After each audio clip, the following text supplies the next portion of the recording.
প্রেমের সম্পর্ক পেরিয়ে গোপন বিয়ে, তারপর মাত্র ৮ দিনের সংসার তসলিমা নুরুল কাদেরের। রোববার সন্ধ্যায় কক্সবাজারের মেরিন ড্রাইভের বেইলি হেচারির পেছনে সমুদ্র সৈকতে ঘুরতে যান এই নবদম্পতি, আর সেখানেই প্রাণ গেল স্বামী নুরুল কাদেরের।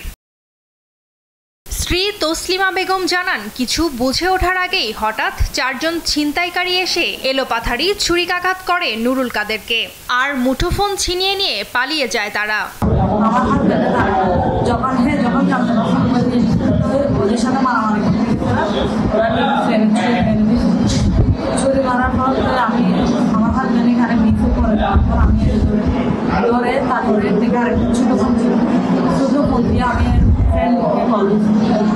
কক্সবাজারের কলাতলির তারকামানের হোটেল বেস্ট ওয়েস্টার্ন হেরিটেজে একসাথে কর্মরত ছিলেন এই নবদম্পতি।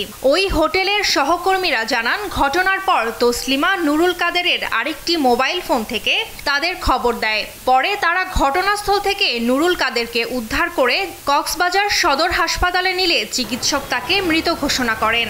এটা মূলত ছিনতাইকারের কাজ। এখানে তো আমরা মূলত সবসময় ঘুরি, সময় তো এরকম ছিনতাই তো মাঝে মাঝে হয় এরকম, কিন্তু এখন তো ওনাকে মেরে দিচ্ছে।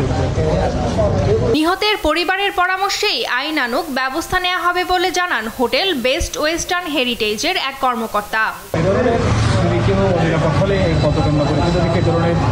চিন্তাকারীদের কবলে পড়ে যদি এই ধরনের প্রাণহানি যাতে না ঘটে, সেজন্য আমরা প্রশাসনের কাছে দ্রুত জানাচ্ছি।